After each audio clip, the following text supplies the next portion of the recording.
So, to introduce myself, my name is Zeke. I am one of the peer health ambassadors. Our job is to promote healthy living on campus, organize events, and provide health resources. We are a student run peer resource for all things wellness on campus. We are here to listen and help without judgment for whatever health means to you. Hi everyone, my name is Aditi and I'm a U1 psychology student at McGill. I'm also the peer health ambassador at the Student Wellness Hub. So there we conduct different outreach activities like planning for events and presenting workshops.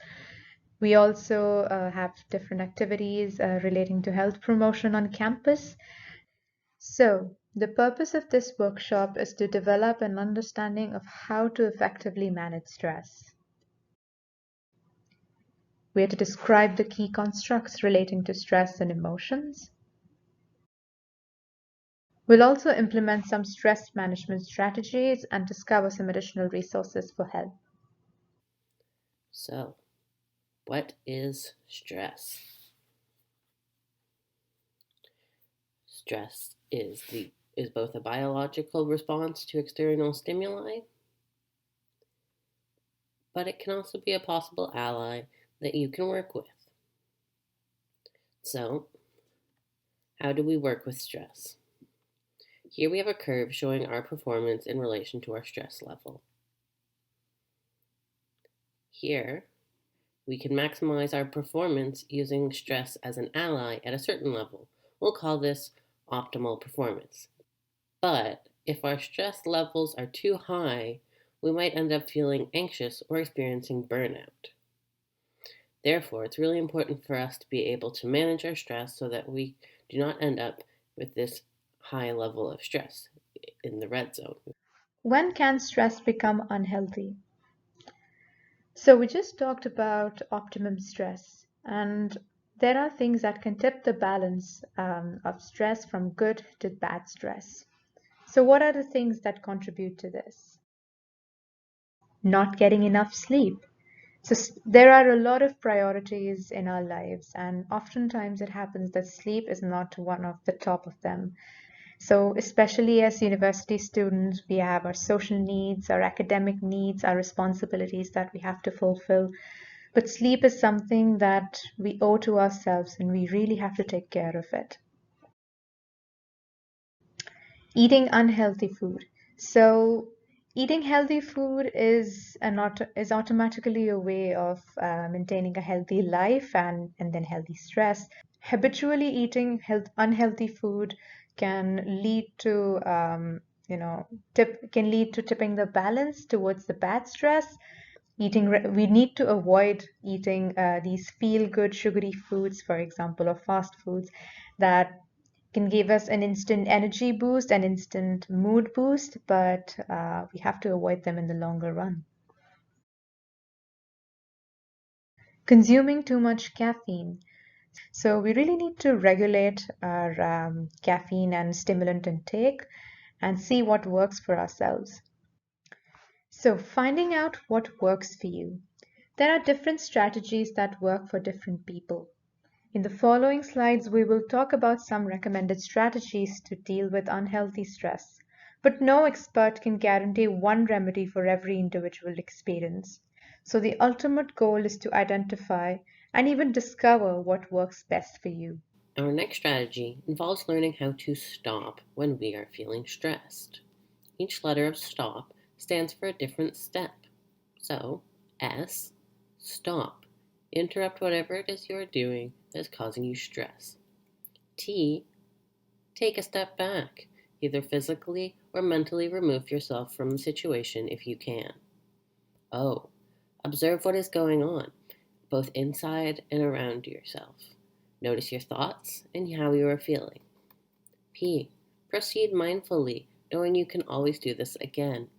It's about getting through the moment without making it worse, trying to de escalate yourself in a potentially escalated situation. Our next strategy involves the power of breath. What is your breathing like when you feel stressed? Certainly, we experience quick and shallow breaths are coming right from our chest when we feel stressed. It's important to take long, deep breaths to manage stress.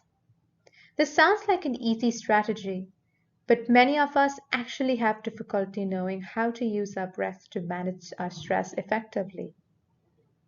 Thus, now we'll walk through an exercise that will help us in managing stress. The first step for this breathing exercise is to inhale through your nose for 4 seconds. Next, hold your breath for 7 seconds. Finally, exhale through your mouth for 8 seconds. This is called the 4-7-8 breathing method.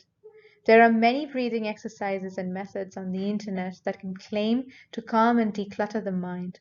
What's most important is to recognize the unbelievable powers of a simple and mostly ignored act of breathing.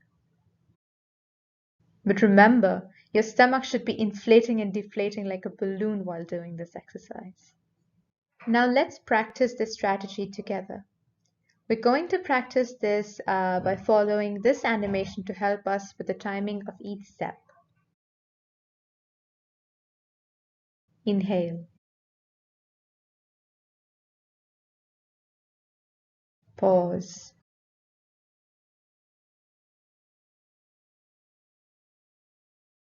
exhale.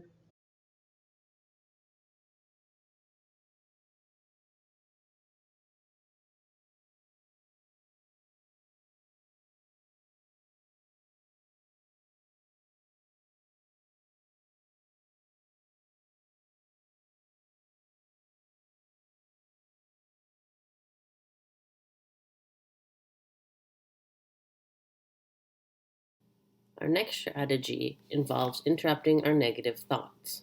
Sometimes we have very self critical and negative thoughts that are difficult to manage. In these cases, we should first observe our thinking, ruminating, and critical thoughts. Next, we're going to write them down, either on your phone or on a piece of paper. Then, we want to ask, do we want to be saying these things?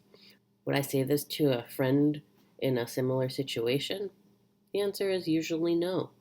So, step 4, given that we probably would not do this, it's important that we try and reframe our negative thoughts into a positive one.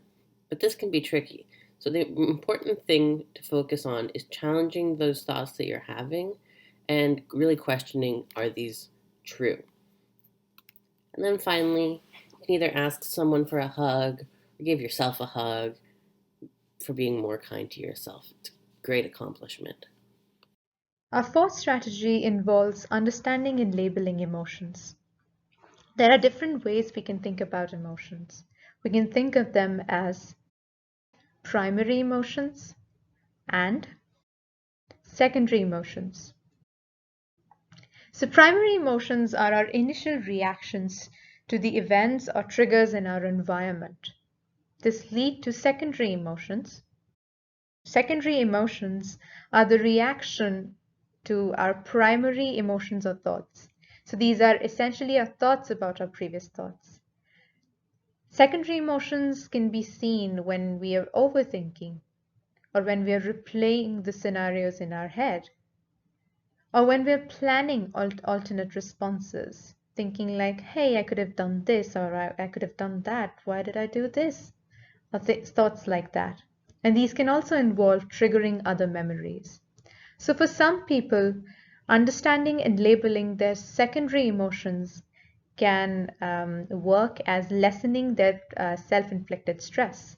So understanding and labeling where it is coming from can serve as a good way of reducing the stress. Our final strategy is the five senses activity. This is a very simple activity that will help focus your attention on the present moment to hopefully reduce some of the stressful thoughts you are experiencing. Let's try this one together. Name 5 things you can see around you.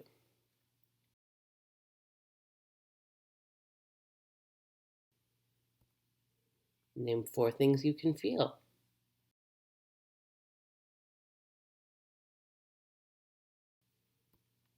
Name 3 things you can smell.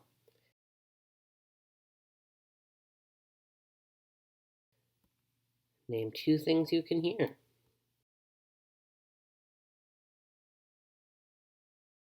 Name one thing that you can taste. This is a great strategy to practice both when you are trying to manage your stress and also when you're not. It helps you connect with your body and your surroundings. Sometimes we need more concrete strategies to help us manage our stress. Here are some examples of quick strategies to try when you are experiencing stress.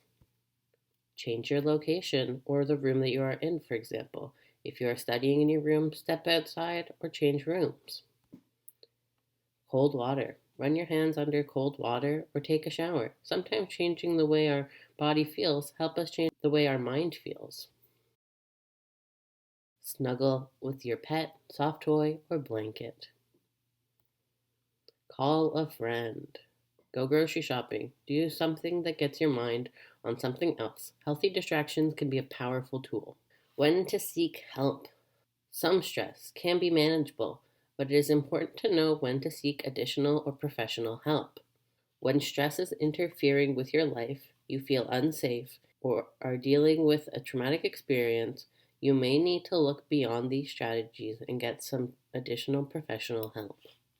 Here are a few apps we recommend, as well as on and off campus resources for managing stress. Thank you for going through this workshop on stress management, and we really hope that some of the strategies we discussed would help you in your lives. You can contact us on Facebook or Instagram or email. We wish you all continued health, healing, and hope during these times.